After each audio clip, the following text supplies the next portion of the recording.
प्यारे बच्चों, all is well.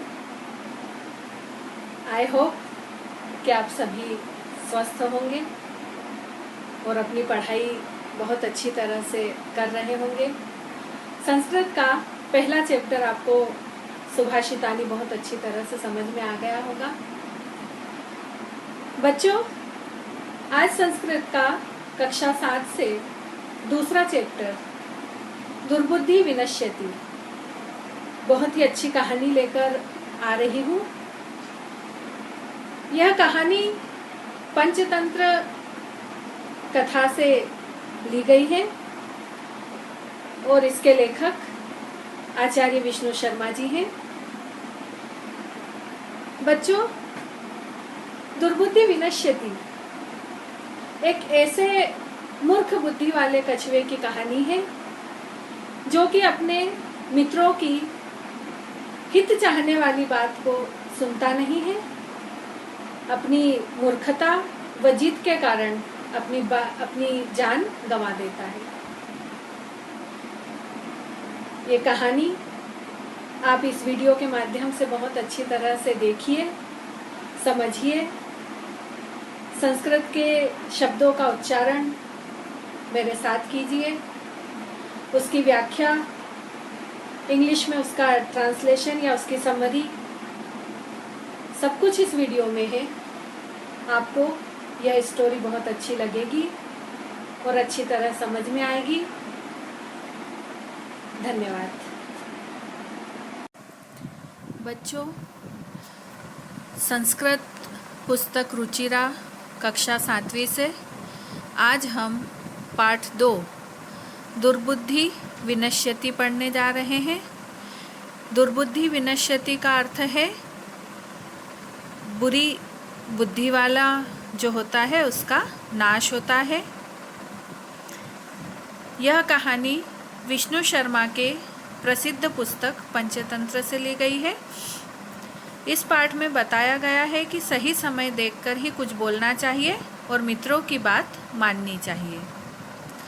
तो चलिए बच्चों, हम इस चैप्टर को शुरू करते हैं। सबसे पहले शुरुआत करते हैं हम शब्दार्थ से। ये शब्दार्थ आप बहुत ही ध्यान से पढ़ लें, क्योंकि शब्दार्थ के माध्यम से ही आप संस्कृत के हिंदी अर्थ जान पाएंगे और संस्कृत के शब्दों का हिंदी अनुवाद कर पाएंगे। तो चलिए हम कहानी शुरू करते हैं। दुर्बुद्धि विनश्यति। अस्ति मगधदेशे फूलोत्पल नाम सरः। अस्ति का मतलब है, मगध देशे मतलब मगध देश में, फूलोत्पल नाम का सरह मतलब तालाब है। तत्र संकट विकटौ हंसौ निवसतः। तत्र मतलब वहाँ पर संकट और विकट नाम के 2 हंस रहते थे। कम्बुग्रीव नामकः तयो मित्रम एकः कुर्मः अपि तत्रैव प्रतिवसति स्म। कम्बुग्रीव नाम का उनका एक मित्र कछुआ भी वहाँ पर रहता था। तयो मतलब उन दोनों का, कुर्मः मतलब कछुआ, अपि मतलब भी, तत्रैव मतलब वहाँ पर, प्रतिवसति उनके साथ ही रहता, स्म मतलब था। अथ एकदा धीवराः तत्र आगच्छन्। एकदा मतलब एक बार, तत्र मतलब वहाँ पर, धीवराः मतलब मछुआरे, आगच्छन् आए। ते अकथयन् और वे बोले कि वयं श्वः मत्स्य कुर्मादिन मारिष्यामः। वयं मतलब हम, श्व मतलब आने वाले कल में, अर्थात टुमारो। मत्स्य कुर्मादिन, मत्स्य मतलब मछली, कुर्म मतलब कछुए, आदिन मतलब आदि को, मारयिष्याम मतलब मारेंगे। एतत् श्रुत्वा कुर्मः अवदतः। एतत् मतलब यह, श्रुत्वा मतलब सुनकर, कुर्मः मतलब कछुआ, अवदत मतलब बोला।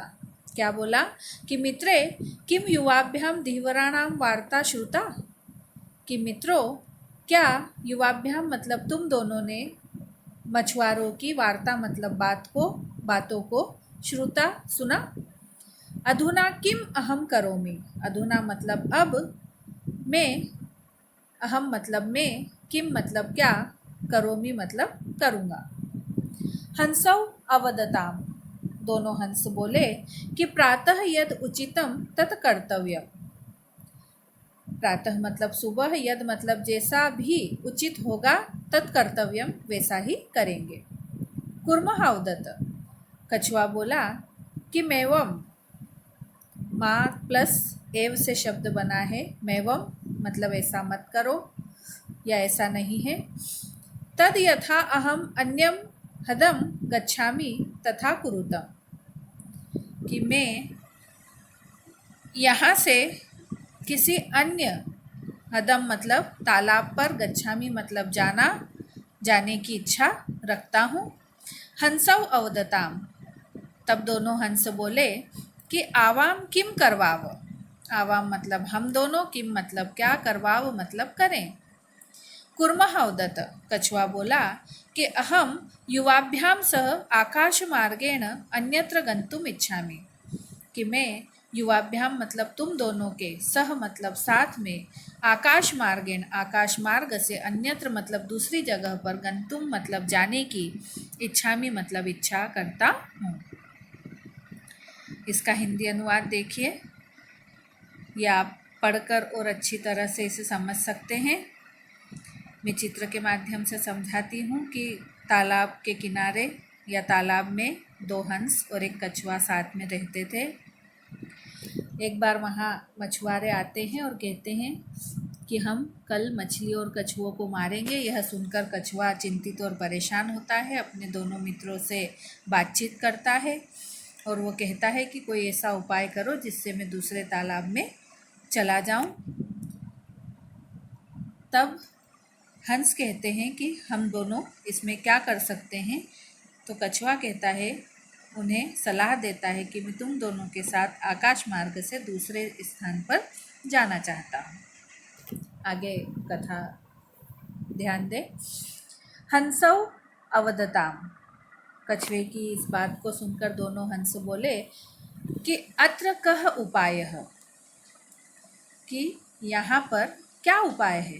कच्छपः वदति, कछुआ बोला कि युवाम काष्ठदंडम एकम चच्चवा धार्यताम, युवा मतलब तुम दोनों, काष्ठदंडम मतलब लकड़ी के एक टुकड़े को अपनी चंचवा मतलब चोंच में, धार्यताम मतलब पकड़ लेना। अहम काष्ठ मध्ये अवलंब्य युवयोः पक्षबलेन सुखेन गमिष्यामि, अहम मतलब मैं, उस लकड़ी के टुकड़े के बीच में, मध्य मतलब बीच में, अवलंब्य मतलब लटक कर, तुम दोनों के पंखों के बल से, सुखेन गमिष्यामि बड़े सुख से चला जाऊंगा। हंसौ अकथयताम, तब दोनं हंसों ने कहा कि संभवति एषः उपायः, कि क्या यह उपाय संभव है। किंतु अत्र एक अपायो अपि वर्तते, यहाँ पर एक हानि भी है। आवाभ्याम नियमानं त्वम अवलोक्य जनाः किंचित वदिष्यन्ति एव, आवाभ्याम मतलब जब हम दोनों, नियमान मतलब तुम्हें ले जा रहे होंगे या तुम्हें ले जाते हुए देखकर, जनाः मतलब लोग, किंचित अपि वदिष्यन्ति कुछ भी बोलेंगे। यदि त्वम उत्तरम दास्यसि तदा तव मरणम निश्चितम, यदि तुम उत्तर देते हो तब तुम्हारा, तव मतलब तुम्हारा, मरणम मतलब मरना, निश्चितम मतलब निश्चित है।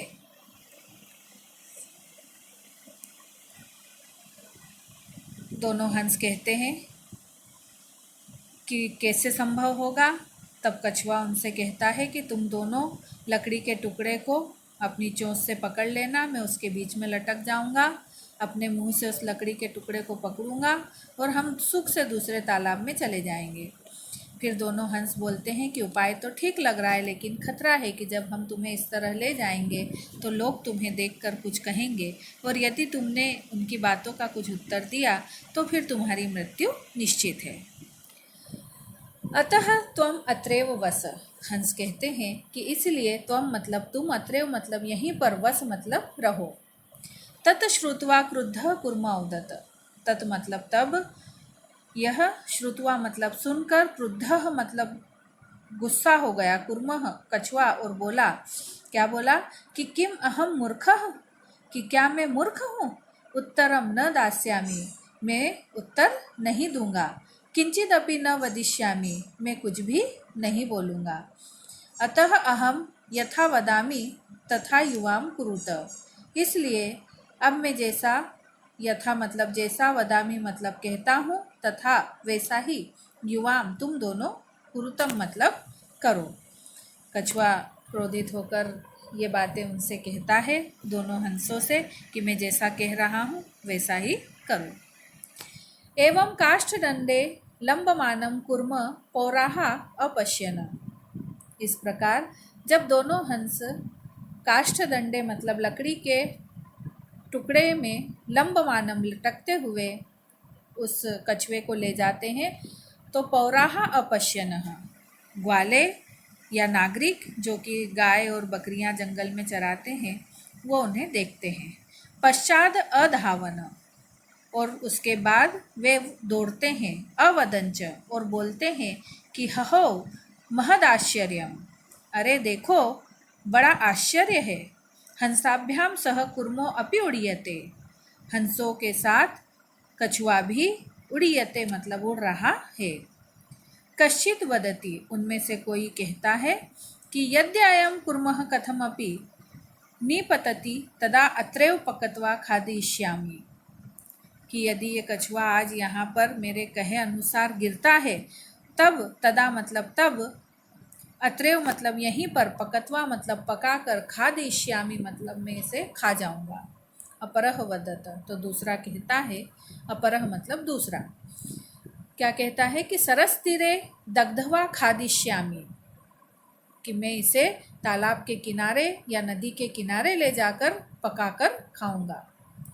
अन्यः अकथयत, कोई और दूसरा कहता है कि गृहं नीत्वा भक्षिष्यामि, कि इसे मैं गृहम मतलब घर ले जाकर, भक्षिष्यामि खाऊंगा।